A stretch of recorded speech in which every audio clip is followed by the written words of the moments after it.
भगवान से नहीं डरना, बिल्कुल मत डरो।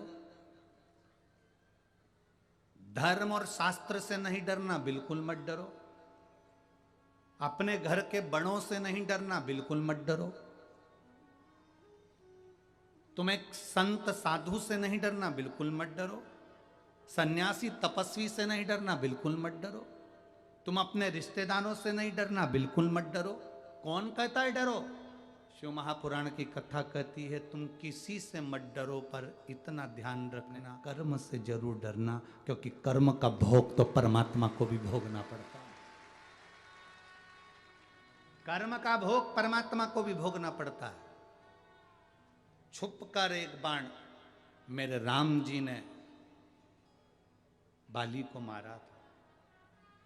एक बाण छुपकर मारा था, वो बाण का फल भगवान राम को कृष्ण अवतार में चुकाना पड़ा। बाली को छुपकर मारा था, उसी बाली ने छुपकर कृष्ण अवतार में जरा नाम का व्याघ्र बनकर बाण छोड़कर मारा, जो भगवान कृष्ण के पांव के तलवे में लगा। माता जानकी जी ने एक चिड़िया को कैद में रखा था, तो मां जानकी को कैद में रहना पड़ा। हमारे कर्म की गति का भोग हमको भोगना है। किसी से नहीं डरना, बिल्कुल मत डरो, पर अपने कर्म से जरूर डरो। कर्म का भोग प्रत्येक को भोगना पड़ता है, चाहे वो परमात्मा क्यों ना हो, उसको भी भोगना है। कुछ अच्छा करते चलिए जीवन में। मेरे भोलेनाथ जी की कथा ही यही कहती है, शिव महापुराण कथी यही है। तारकासुर के 3 बेटे तारकाक्ष, विदुमाली, कमलाक्ष की तीनों को समझाया भगवान शंकर ने, तीनों को समझाया। देखो तुमने 3 पुरी बना ली, तुम्हारा 3 महल बस गया, 3 नगर बस गए। तुम 3 नगर में आराम से रहो, अपना आनंद पाओ, भगवत भजन करो, कीर्तन करो, पर वो मानने कोई तैयार। उपद्रव पर उपद्रव। भगवान शिव से देवताओं ने विनती करी, शंकर भगवान ने सारे देवताओं से कहा कि तुम पशु बन जाओ। सारे देवता पशु बन गए। शिव उनके पति बन गए। पति का मतलब क्या होता है? भरण पोषण करने वाला।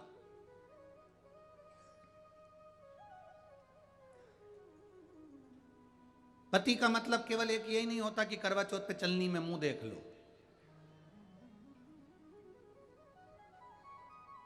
पति का मतलब होता है भरण पोषण जो कर रहा है, तुमको साध कर चलना, व्यवस्थाएं करना, बच्चों को संभालना, सब कुछ, बच्चों की पढ़ाई का स्मरण कराना। देखो पिता में और माता में एक बहुत बड़ा अंतर है मेरी जीजी और मेरे जीजाओं। पिता और माता में सबसे बड़ा अंतर यह है कि पिता बच्चों को अच्छी एजुकेशन दे, पिता अच्छी कमाई करे, बच्चों को अच्छी ट्यूशन दे, पिता बच्चों को अच्छे कपड़े पहनाए, पिता बच्चों को, परिवार को अच्छा भोजन कराए। ये पिता का काम है। और माता का काम है, पिता से ज्यादा काम है माता का। माता का काम है केवल बच्चों को बड़ा नहीं करना है, अपने बच्चों को संस्कारवान बनाना है। ये माता का काम। कल कथा में आपको कहा था माता क्या है, जम के बोलो जरा। निर्माता। कल की कथा में था और आप लोगों ने याद रखा, आपको धन्यवाद। माता कौन है? निर्माता। अच्छे युग की, अच्छे राष्ट्र की, अच्छे धर्म की, अच्छे भजन की, अच्छे संस्कारों की अगर कोई निर्माता है तो वो घर की माता। घर में रहने वाली माता एक अच्छी निर्माता होती है, अपने बेटा बेटी को अच्छा ज्ञान प्रदान।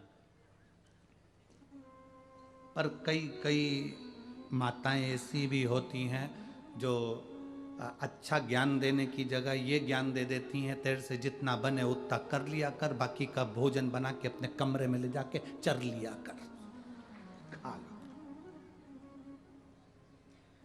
ये निर्माता नहीं है, इसको फिर निर्माता नहीं कहेंगे। माता निर्माता होती है, पर वो कार्य को प्रबल रूप से जनमानस तक पहुंचाए, वो निर्माता।